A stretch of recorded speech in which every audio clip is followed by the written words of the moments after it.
I am Ray, and today we are going to talk about spiritual ideas that are dangerous, stupid, and a curse for the fools, but are blessings for the wise. Let's first begin with knowledge itself. Knowledge.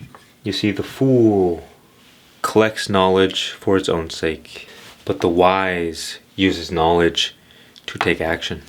You see, if you just gain knowledge without taking action, knowledge will be a curse, because you will discover the exact information that you need, but because you did not act on that information, it serves no purpose.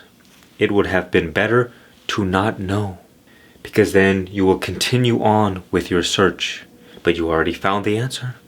And you can go on and on and on, collecting new information, new spiritual ideas.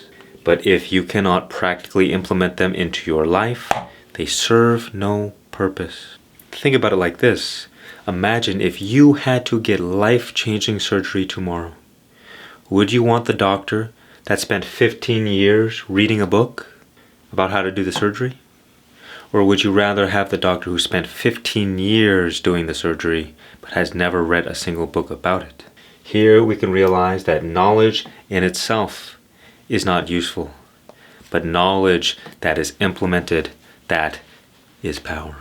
The next idea was brought to my attention in the comments of a previous video, and that is, everything is a lesson from God. Some more ways of putting this is, everything happens for a reason. Everything is a part of God's divine plan. And you probably know what it would feel like if something really tragic to you happened. Like you lost a loved one and then somebody came along and said, everything happens for a reason. This is just a lesson from God trying to teach you something. When really tragic things happen, when things that are really bad, that is not the time to give out this advice. It's like if you saw a homeless man starving on the street, you would not go to him and begin preaching religion, preaching philosophy, preaching spirituality. You would feed him food. So everything is a lesson from God. It is a fact. It is the truth. But when people are suffering, they are not able to hear the truth. Yes, everything is in God's divine plan, but if you just lost somebody who you've loved your whole life, what does it matter? You do not care. I like to think about it like, imagine if there was a monkey in a chair and there was a scientist experimenting on the monkey. Now, the scientist was going to cure cancer overnight. The only thing that had to happen is that he had to torture that monkey for 24 hours. Do you think the monkey cares about curing cancer? No. It only cares about its own suffering. Therefore, when we are suffering, we cannot see the higher purpose. All we care about is the pain we are going through. And therefore, when somebody is suffering, you do not need to say anything. Only your presence alone, only silence is the answer. Unless, of course, you feel the intuitive urge to say something. Another similar one to this is, life is perfection. From the ego perspective, all you have to do is look outside or watch the news, and you will see very clearly that life is not perfect, even though it is the truth. Life is perfect as it is, but the ego cannot understand nor accept such an idea, because when you look out into the world and you see all the suffering, all the children with cancer that are starving, all the innocent people who are murdered and destroyed, you could not honestly say that life is perfection. But the fact is that the darkness and the light are equally important to the truth, to wholeness. We think that we can just have positivity without negativity. It's not possible. You get rid of the negativity and you also get rid of the positivity. The negative and the positive are simply two opposite polarities, two opposites of the same one thing. Darkness and the light, evil and the good. But because we live in these animal bodies, we pursue pleasure and we want to avoid pain. And so when we see evil, when we see chaos and destruction, we say, that should not be. We judge reality, and therefore we suffer. But when you let go of the ego, when you are free from its grasp, and you connect to the higher self within, you will naturally see that life is perfection. All the problems, all the struggles you will see are exactly what you need for your highest spiritual growth. That there is nothing wrong with life but our own judgments. And because we judge life, we resist, and resistance to life is suffering. Another great one. You are perfect. It is the truth. But if you are in the grip of the ego, this will be a great curse. Because you can just assume, well, I'm perfect the way I am. I don't have to change. I don't have to do anything. The ego will use this as an excuse to not improve itself. But the fact is that the body is imperfect. The mind is imperfect. What is perfect is your true nature as the self, as consciousness, as the divine essence of God. But who can say that I am not my ego, but that I am the divine essence of God?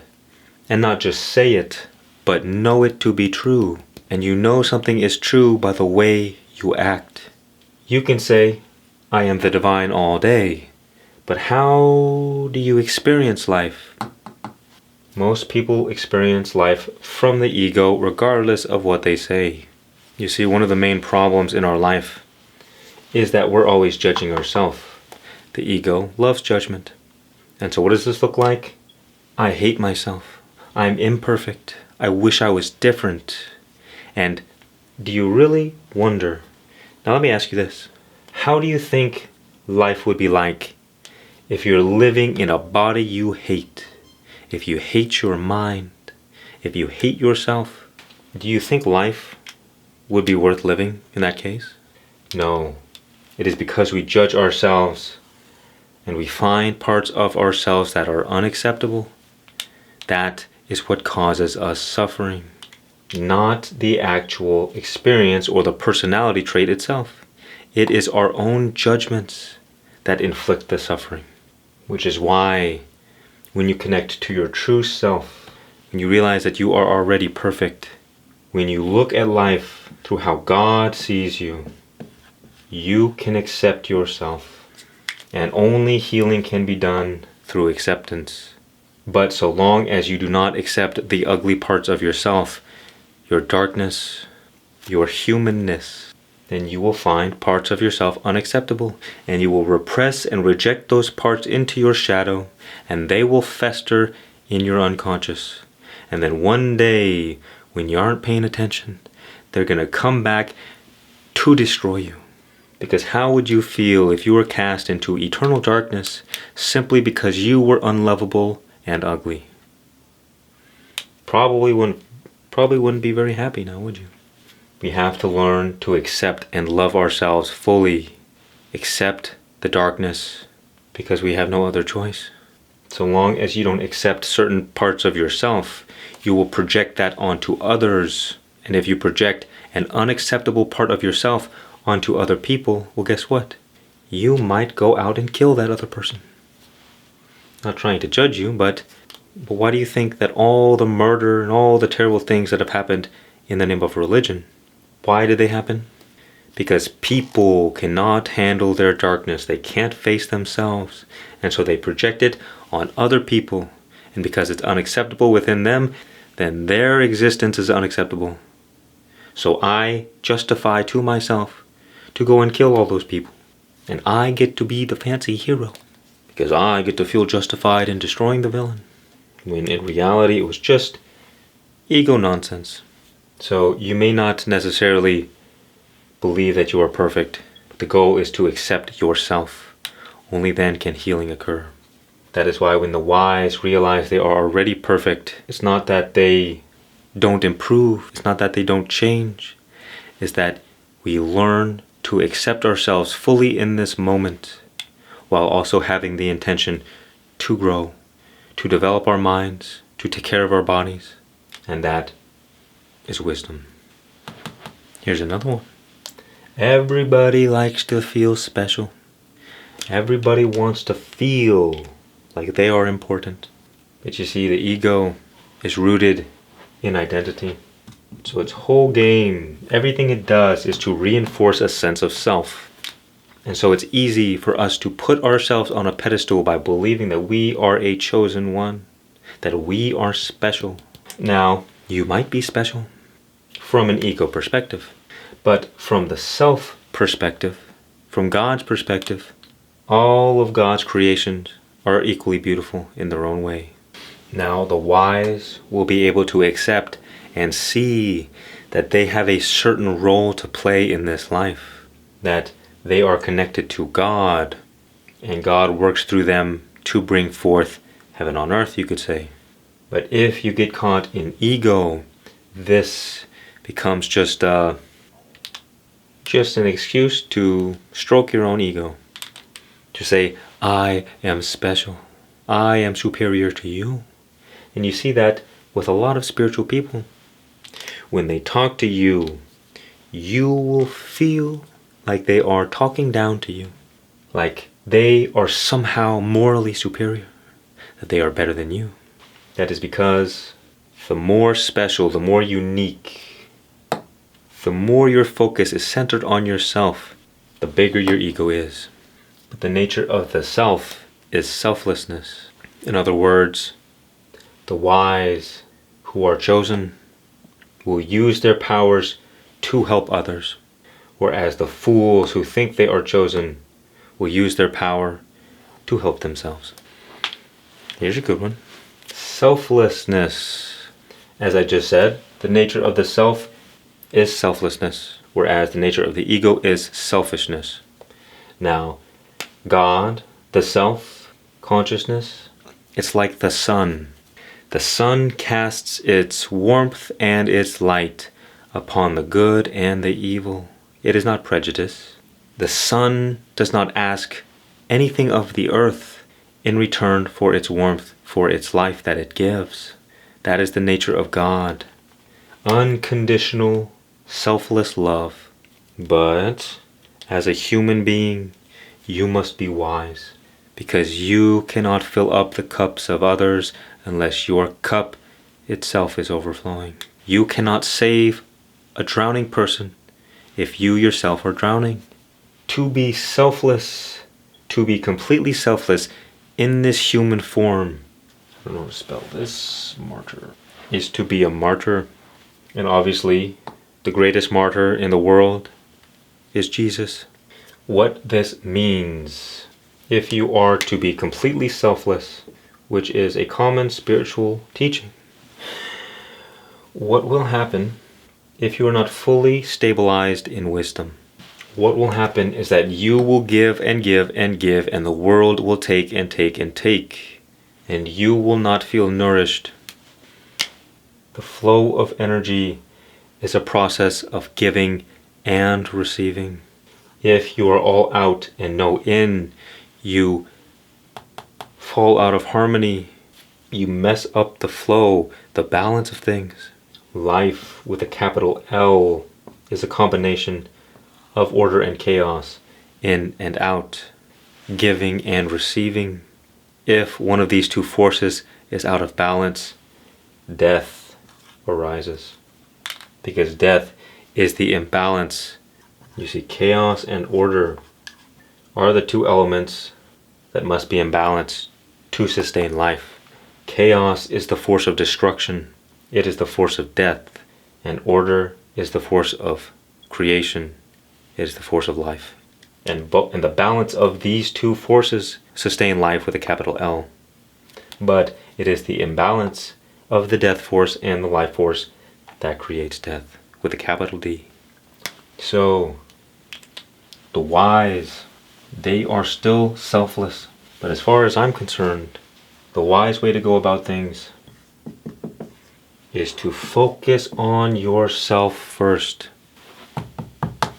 You create the greatest version of yourself to give as an offering to the world.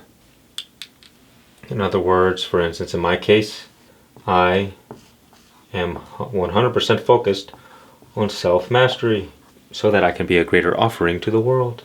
I mean, think about it.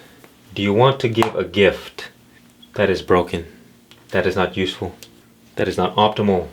Or do you want to give a gift that people will remember for the rest of their lives?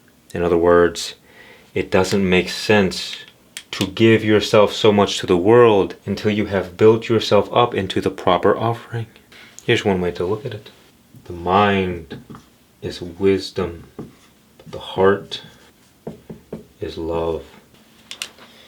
There's a reason people say the road to hell is paved with good intentions. If you are too imbalanced in this direction, too much heart and no mind, that becomes naivete. And if you are all mind with no heart, that becomes evil. And so both the heart and mind must be in balance. Otherwise, death is created. Here's a good one. Path of least resistance. You see, there are two paths we take in this life. There's the path of least resistance and there's the path of most resistance. The path of most resistance is the path of earth and fire. The path of least resistance is the path of water and air. People in the self-improvement space, especially in places like the United States, they will talk badly about the path of least resistance, and for good reason. The path of water and air is the inner path. It's the more feminine path, whereas the path of earth and fire is the external path, the more masculine path. This is the masculine path of discipline. This is the more feminine path of awareness. The reason this idea is very dangerous for the ego is because if the ego takes the path of least resistance, it becomes lazy. The ego, in its very nature, can only take the path of most resistance, which means you use discipline to force yourself to do things in the world, to do things that you think are the right thing to do. Whereas the path of least resistance, you do what feels right. So the ego on the earth and fire path, it uses the mind to bypass the emotions, in attempts to achieve a certain outcome in reality. And most people, that's the only path they know. But in the spiritual circles, you will hear this a lot. The path of least resistance, the inner path. Now the path of least resistance will lead you to enlightenment. It will lead you to the self. The path of least resistance is about flowing in complete non-resistance to the flow of life. So it's all about surrender, acceptance, non-judgment, trust. But think about how the ego operates. The ego is always judging things. So what you find is that if an ego person tries to take this path and does the whole non-judgment thing, what it manifests as is inaction, meaning something happens. There's a situation in which somebody does something bad and they decide not to judge that person because who am I to judge? And so they allow the bad person to get away with something. In that situation, for the ego, it is the right thing to judge. You see, the wise who take the path of least resistance, their natural state will be surrender, acceptance, non-judgment, trust.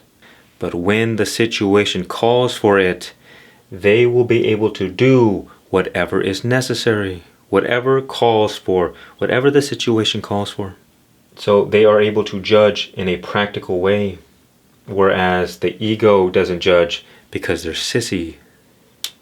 The ego that goes with the flow drifts in life, whereas when you surrender the ego and you allow the flow of life to take you, life takes care of you and you enter into harmony.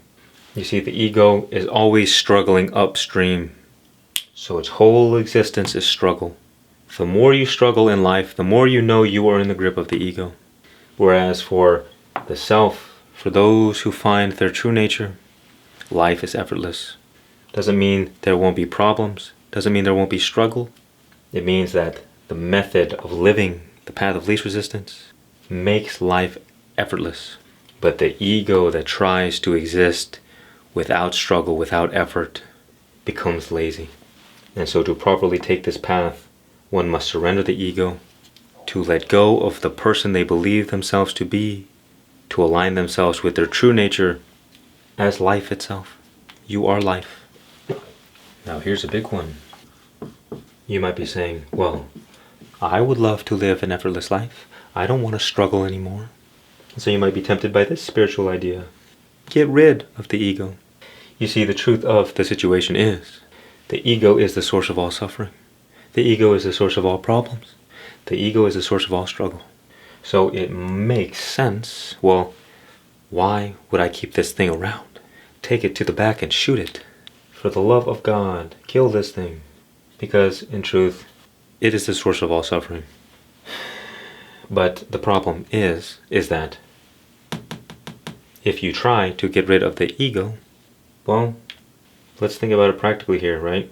It is only the ego that is trying to get rid of the ego. Because the ego is the one that is doing everything, or at least feels like it's doing everything. The fact is that you were never the ego. You were always the self. You only believed yourself to be the ego. So there's nothing to get rid of. The ego was an illusion. One great example is if you were walking down a street and out of the corner of your eye you see a snake, and then you look down and you realize, oh, it was just a rope. Do you need to get rid of the snake? No, there was no snake. You see, the reason the ego is the source of all suffering is because when we live from ego, we are living in illusion.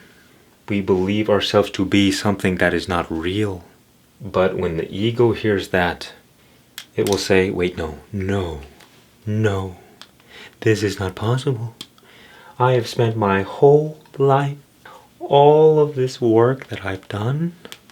You can't just sit here and tell me that everything that I've worked for in this life was all for nothing. You will feel invalidated because the ego loves its stories. It says, this thing happened to me, this person did this thing to me. It is the center of the universe. And that is the biggest impediment to enlightenment, which is your realization as the self. You see, the self is the source of all peace, joy, love, and abundance. So long as we live from ego, we will feel like we are separated from all of these things. And so in our futile endeavors, we will go out into the world and try to get these things. But this, the self, is the true nature of what you already are. Which means that you cannot get peace, you cannot get joy, you cannot get love or abundance. How can you get what you already have, what you already are? But of course, who do you know that could even comprehend such a thing? I mean, think about it. How many humans have spent decades and decades and decades trying to achieve things in the world, believing that they'll be happy when I finally get the money, when I finally get the partner, the relationship, when I finally get the new job. I'm sorry, my friends, tomorrow does not come. There is no future. The good news is, all the things you seek are found in the present moment. The riches that you have been looking for, the X that marks the spot on this treasure map, is right beneath your feet. You see, we do not have to get rid of the ego. You simply have to realize that you are not it. And what will happen on the spiritual journey, as you seek enlightenment, as you seek freedom, you will feel as though the ego continues to try and pull you back into illusion, keep you from your peace, joy, and love. And so you will have the desire to get rid of it. Karate chop. But it is only the ego that is trying to get rid of the ego. Illusion, darkness, unconsciousness cannot survive the light of your awareness. All you have to do is cultivate awareness, become more aware, and the ego will dissolve by itself. Here's a good one. Meditation. Meditation. You see, a lot of people think the purpose of meditation is focus, is self-improvement, is peace.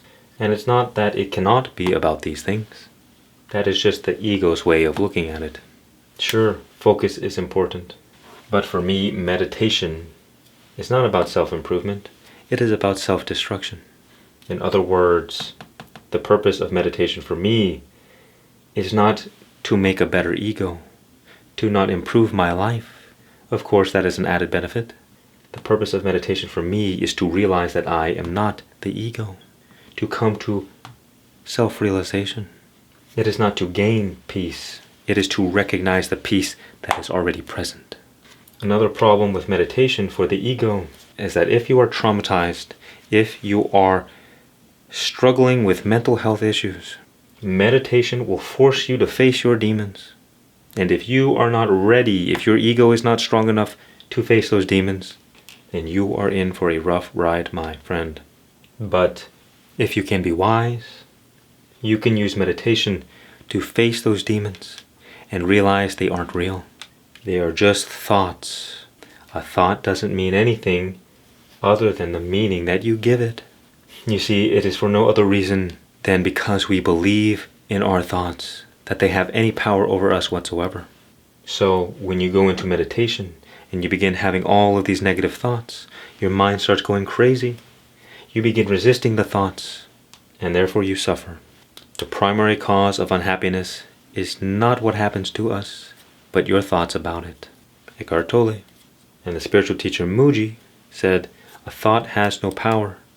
You have all the power, but you give your power to the thought through your identification and belief in the thought. You see, your thoughts will always attack your personal identity. And because you believe yourself to be the ego, you take your thoughts personally. And so you believe them to be true. And so your thoughts work their way into you. Whereas the wise can use meditation to see through the illusion of their thoughts and become free from them. But it is your inability to sit with yourself that will cause all of your trouble. I like this one. Focus only on positivity. There's a lot of spiritual bypassing in this community. I talk about this a lot, but let us clarify some things. Let us not get this confused. You see, because you are human, naturally, you will feel fear. You will feel some shame every once in a while, and some guilt. You see, it is because we label these emotions as bad, as negative, that we resist them. You see, our body responds to how our mind responds. If you respond to something negative, you will have a negative emotional reaction. So this is how, for instance, negative thoughts spiral out of control. You have a thought, you label it as bad, and you resist the thought. And because you judge the thought as bad, you trigger yourself into fight or flight because you're telling your body, look, there's danger here. And so your body reacts with fear, with shame, with guilt. And then guess what? You resist the fear, shame, and guilt, which in turn feeds it and makes it worse. So you feel more fear, you feel stronger negative thoughts, you have stronger negative reactions, and spiral down to death simply because the ego cannot accept these things. It cannot accept the negative because its whole purpose is to pursue pleasure and avoid pain. We label the thoughts, we label the experiences. No, I do not want this. This is unacceptable. And that is the cause of our suffering. But as an ego, we might say, well, no, this person did hurt me. It was not my reaction. They are the ones. And I would say, never did I once excuse people for their actions. But unless somebody physically harms you, their words don't mean anything unless you allow them in. Nobody can change how you feel unless you allow them. Nobody can change what you think unless you allow them. And I am not blaming you. If somebody you love hurts you with words, it's very hard not to let them in. But guess what? The rock that falls from the mountain does not care whether or not the person standing below is good or evil. The fact is the fact. Trauma occurs not because of what happens to you. It is because of how you react to what happens to you. Being left alone in a store at 6 years old can be traumatizing because in that situation it is life and death. But the child does not know that it wasn't probably that big of a deal. Doesn't mean the experiences we go through aren't real. They are real because we experience them. But it's not about what happens to you in this life. It is about how you respond. You can have a negative attitude toward anything, or you can have a positive attitude. And which attitude you have will determine your success. Will you allow the negative things that happen to you to destroy you, or will you come out on top? You see, for the wise, they don't reject the darkness. They don't reject the negativity. They don't label the feelings as bad or negative. They don't label their thoughts as bad. But rather, they have a positive attitude toward life itself, which means that they transmute negativity into positivity, because they realize that there is no good in feeding negativity. You cannot add gasoline to a fire and expect it to go out. And so you cannot feed and focus on negativity and expect things to get better. You see, I have a friend who for many, many years would always go over the same stories in his head every single day. This person betrayed me, and I am pissed about it. Look at all the terrible things these people did to me. That is why my life is the way it is. It's not my own fault. And look, decades go by, no change, no growth, because we always create more of what we focus on. Which means that the more you focus on negativity, the more negativity you will create in your life. It doesn't mean ignoring the negative. It's not about false positivity. It's not about pretending to be happy when you're not.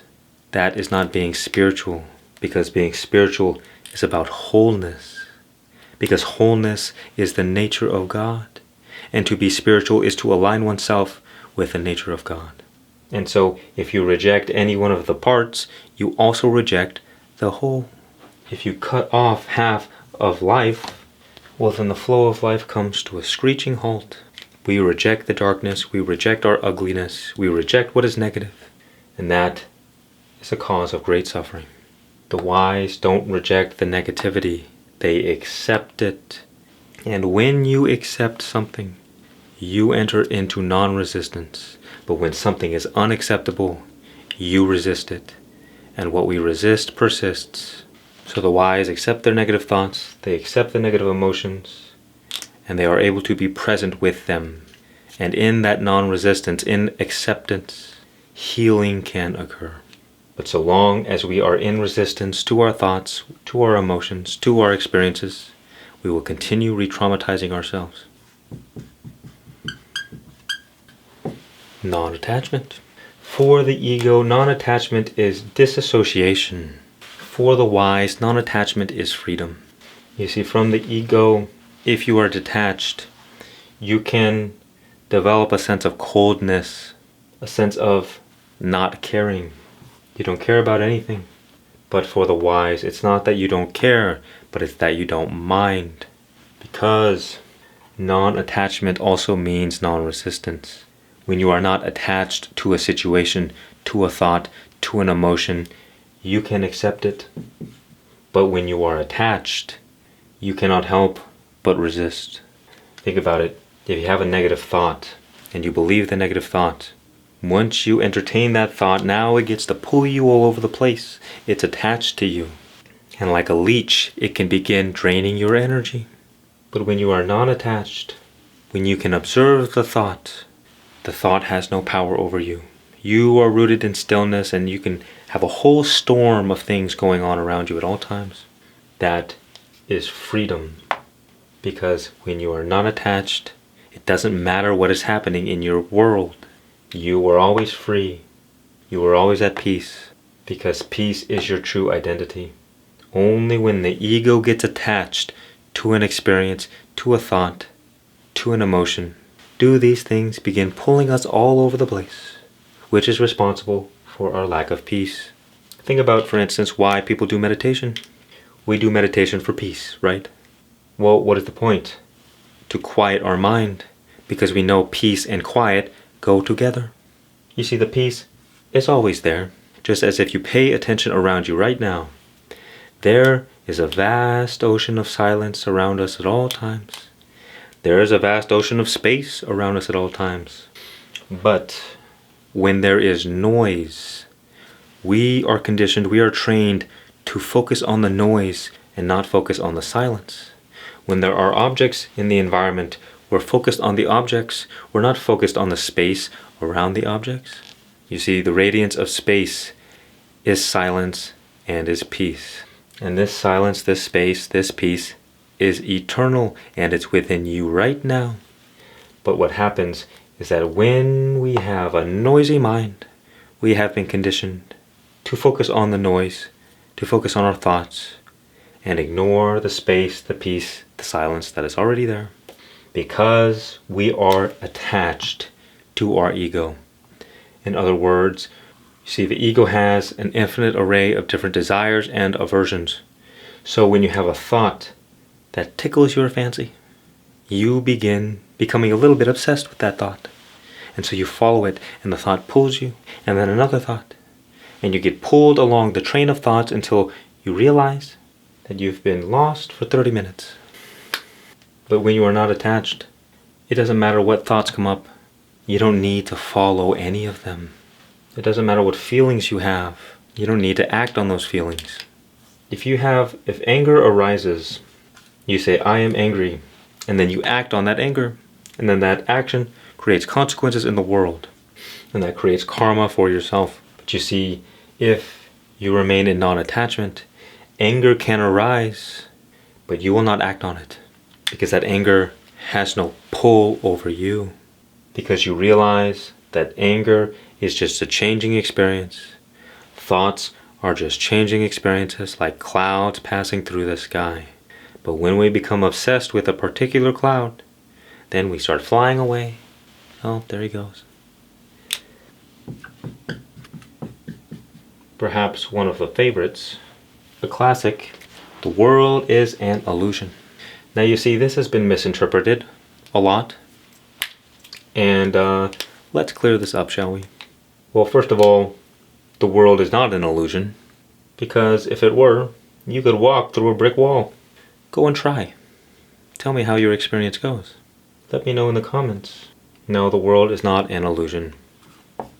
It is how we perceive the world that is illusion. Because the truth is, the law of one states, we are all one. The universe is the same one divine intelligence evolving itself through an infinite array of different forms.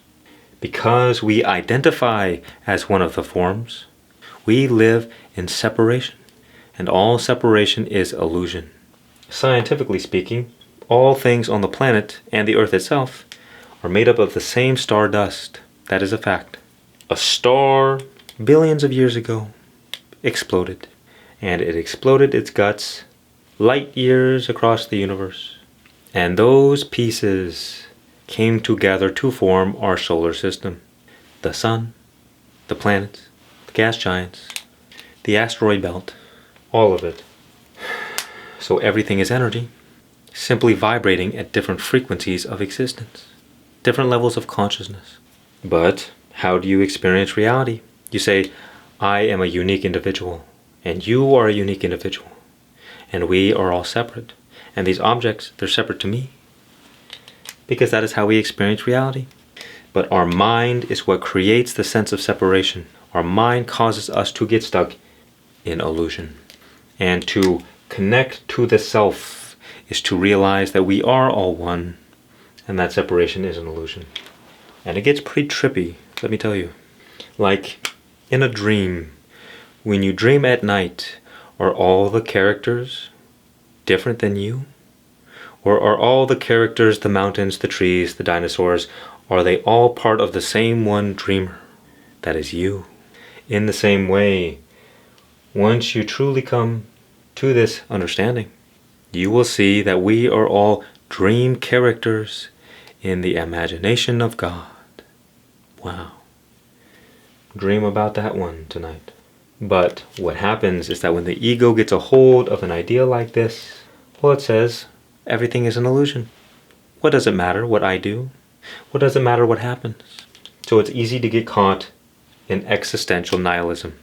Everything is an illusion, there's no point. Now, this is probably going to be a hard one for a lot of people. But the ego likes to come up. It needs a purpose.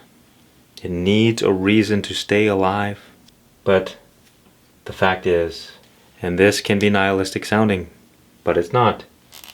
Have you ever seen those Buddhists who make the fancy sand paintings? And at the end of it, they just wipe it clean? Well, that's kind of like life. What happens is that, imagine if you were standing on a beach and God came to you and said, look, I want you to build me a sand castle. And you have all day, 24 hours to do it. But at the end of that 24 hours, the tide will come and wash away the sand castle. And so too, you will disappear and you'll go back to heaven. People who live in ego, they struggle so hard. I gotta make the best sand castle. I gotta make the biggest one. I gotta accumulate the most sand. They're really invested in this goal, this so-called goal of life. They say the purpose of life is to build the biggest sandcastle. The purpose of life is to build the longest lasting sandcastle. The purpose of life is to build the most beautiful sandcastle. But all the sandcastle returns from which it came. That is dust. All is dust and all will return to dust. And guess what? The ego is going to be pretty disappointed. You see, the purpose of life is to live. Enjoy your experience. Because in 10,000 years, the chances are that all remnants of the human race will be gone, as if we never existed at all. Of course, you will go on. But the point is, enjoy your life now. The ego is so concerned, the fool is so concerned with achieving something, getting something from the world, leaving a legacy. Now, it's not that those things are bad. Do it. But don't be under the illusion that it really matters all that much. What matters is how much did you live. It doesn't matter if anybody remembers you. What matters is how full was your life. It doesn't matter if you lived a good life. What matters is, did you feel the whole spectrum of human emotions? It doesn't matter how much you suffer. That's a big one that people don't like. Because the ego will say, well, if the world is an illusion, if you are an illusion, well then it doesn't matter how much you suffer. Because when you die, you won't remember it anyway. Life is just a dream. And when you die, you'll wake up. So it doesn't matter how much you suffer. And even if that may be the truth, where the ego goes wrong is that we forget that the only thing that matters is this present moment. So when you are faced with a suffering being in front of you, you don't tell them, hey, well look, I know that you're suffering, but none of this is real anyway, so get over it. No, that is ignorance. Those who are truly wise, someone like Mother Teresa, spends her life in the selfless service of others because she sees Christ in all beings. So she's not serving the illusion, she's not serving people's egos, she's serving the Christ in them. She's serving God, that is the true nature of reality. And when you connect to your true self, you will begin to truly live, because this is the source of life itself. You see, it's easy for the ego to look at the world as an illusion and say, well, what does it matter what I do? Who cares? It doesn't matter anyway. But that is like being an actor in a movie and saying, oh, well, because the movie's not real, well, why does it matter what I do? Well, you're an actor, so you do your job. This world is a stage, and so play. Don't be so worried about achieving this or that. Just be. Be in this present moment and be connected to life. Because life can only be experienced in the present moment. So the more you are cut off from the present moment, the less you are truly living. Don't get caught up in all the mind stuff. Because only when we are at peace in the present moment is life most fulfilling. The ego always wants to get something in the future and is always paying attention to the past. But true peace, true happiness, true joy is found in the present moment. But might as well, since we're here, use that as another trick as well. The present moment. I think I touched upon this earlier, but you see what happens is that if the ego just remains in the present moment, it can drift through life. What this means is that you're constantly in a state of acting before thinking, and that can get you into all kinds of trouble. You see, the wise realize the present moment is all that is, but still, we can plan for the future, and we can use the past to reflect upon, but we are not trapped in it. The ego looks at the past and truly is attached to its mistakes. This thing happened to me, I did this, I'm such a bad person, they're such a bad person. For the ego, the past is a whole bunch of stories. The future, all the things I would love to do. I would love to do these things. But the wise, they reflect when they need to reflect, and they plan when they need to plan. But at the end of the day, we surrender to the present moment. It's not wrong to think about the future, nor think about the past. What creates suffering is getting caught in the storm of thoughts, caught in our mind storms, ruminating on the past and future, and being unable to be present. Here we go, last one. Reality is a reflection of you. You see, the ego is going to have a hard time with this, because if something bad happens to you, something really bad, how terrible it would be to say, well, you brought this on yourself, man or woman. That is what the friends of Job did in the Bible.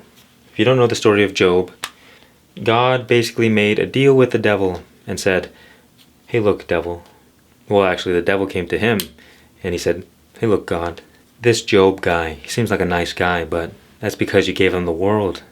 Let me at him for a few days, for a little while, and let's see how faithful he really is. And so God says, well, okay, go ahead. Do your worst. In fact, do worse than your worst. You can't. Job will not betray me. And so the devil, I think he burned down his house, he killed his family, he destroyed his livestock, ruined his job, turned all his friends against him, which is why I mentioned this. Because when Job went to complain to his friends said, well, you probably did something to anger God. That is why this is happening to you. But that is not a very nice thing to tell somebody who is suffering. Even though it's the truth, our outer reality is a reflection of what is within. Why?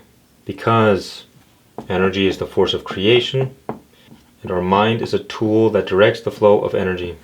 So the entire quality of the life that we create for ourselves is determined precisely by what we focus our attention on. As Carl Jung said, unless we make the unconscious conscious, it will direct our life and we will call it fate. In our bodies, in our mind, there is information, there is memory, that which is called karma. And that karma changes the direction in which the energy is filtered, and that expresses itself as our life, as the reality we experience. So every person you meet is there for a reason. Every experience we have, we create. But again, how difficult would that be for the ego to accept? If we get in a car crash and die, well, was it our fault? Well, every step we took in the previous days, in the previous week, led us to that moment. So it's hard to say. One way of looking at it, to bring it all home, is that, well, we can focus on what is negative, we can focus on what is positive, and we have the two potentials. We have heaven, and we have hell. When we focus on what is negative, when we allow negativity to fester in our lives, because negativity is the force of death, it's the force of destruction. If we focus on more negative things than positive, we are headed toward hell. Hell is simply the worst possible experiences for the longest amount of time, while heaven is the greatest feeling, greatest experience for the longest amount of time. The religions call this sin. All sin leads to death. It leads to destruction. Sin is a term that means to miss the mark. So what it means is that you did not point your mind in a direction that served you. And pointing your mind in a positive direction is typically called virtue. Acting in positive ways or acting in negative ways. And because this is death, we can manifest death in our life by not paying attention to where we direct our attention. The price of ignorance is slavery and death. When we don't know our power, we have no power. When we don't understand that we are creating our reality all the time, then we will think that it's fate, and we will not live a life of our own choosing. To bring it all home, you can know whether your spiritual ideas or your religion that you follow, you will know if you are a fool or if you are wise. Because fools use spirituality and religion, and the wise use spirituality and religion. These are the only thing that matters. Everything else is irrelevant.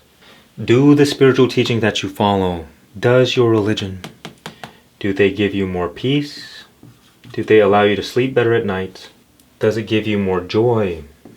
Is your life noticeably improved because of these things? Does it increase the level of love in your life? Do you feel more loving toward others, more compassionate, more gratitude, grateful to be alive, more compassionate toward others? You will know if you are on the right path if any of these things or all of them begin to increase in your life. That is how you know whether or not your religion is serving you, your spiritual ideas, but how you will know if they are not serving you. If you become more judgmental, you're judging others for being bad, for being wrong. You see, every time you judge somebody, you are unconsciously or subtly, you can see this in people, they subtly are raising themselves to be the hero and condemning someone else to be the villain. You're saying, look, yeah, you're wrong, I'm right. I'm doing things good, you're doing things bad, I am better than you. That is the energy that they're giving off. All judgment is the same. There is practical judgment, that is neutral. But most judgment is elevating up one to be positive and another to be negative. That is ego. That's why you see religious people who are always judging other people. They're not religious, they're not spiritual. They are fools. Here's a good one. Closed-minded.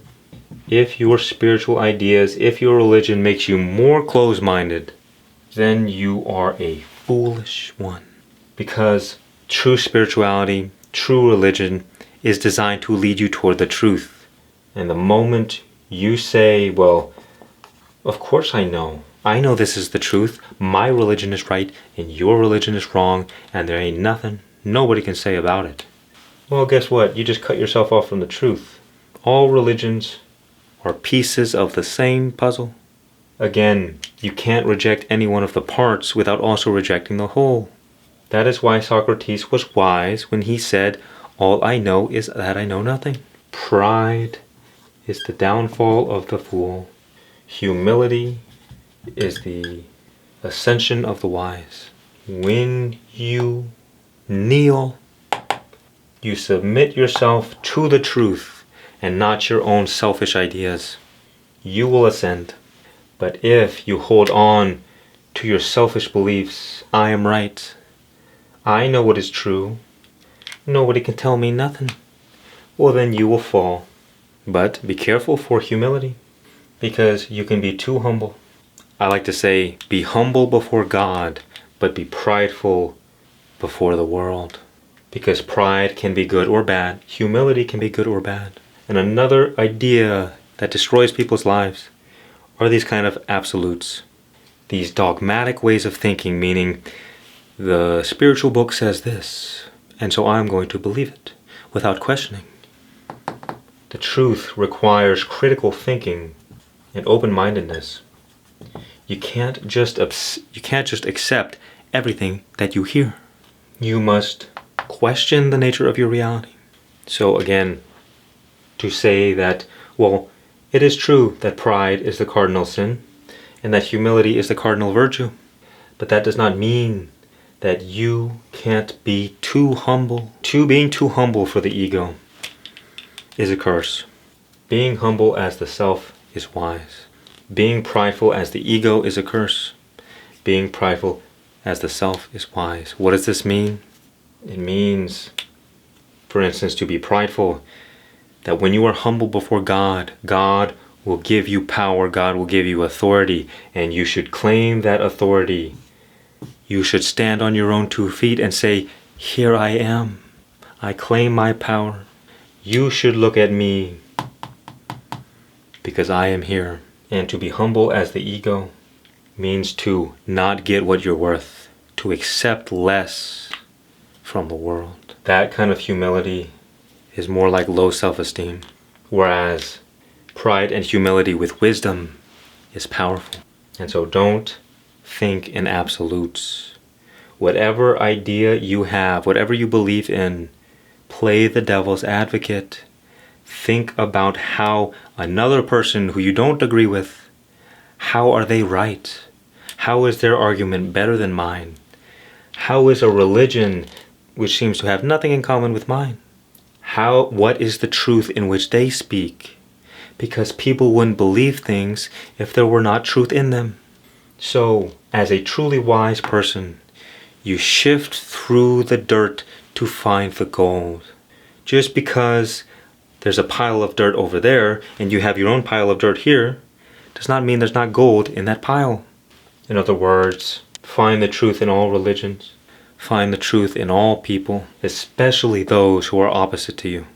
Especially those who you despise, who you hate, who you think are the worst of the worst, because your enemies have more to teach you than your friends. Because your friends will keep you in an echo chamber. You all have the same ideas. Everybody of the same religion, you're all feeding the same narrative. Only through contrast will you discover the new. Being spiritual, being religious, is a journey toward truth. And anything that cuts you off from the truth, cuts you off from God. Because if God is anything, God is the highest, is the most absolute truth. And to find the absolute truth, we must be absolutely open. We must not be attached to our ego ideas, to our beliefs, but to find what gives us peace, joy, love. Because peace, joy, and love is the nature of God, and the kingdom of God is within you. And if something is in you, like the dream characters, it means that whatever it is that is within is also you. Peace, love, and joy is your true nature. But we suffer because we have forgotten ourselves, because we are stuck in the illusion of believing we are the ego. And when you see through the illusion of the ego, you return back to your source, back to yourself. All in this world suffer because they have lost contact with the deepest aspect of themselves. It's the love, peace, and joy in children that reminds us of what we have lost. It is that sparkle in the eye. That is why you see so many people, they look dead inside. They're like zombies. They're the living dead because they have been cut off from their soul, the source of life itself. Empty husks of a person. Remember who you are. Be wise, my friend. And all the dangers on the spiritual journey, you will overcome. They will not be a problem for you. I am Ray. Visit my cool store. Much peace and many blessings. And remember, just be.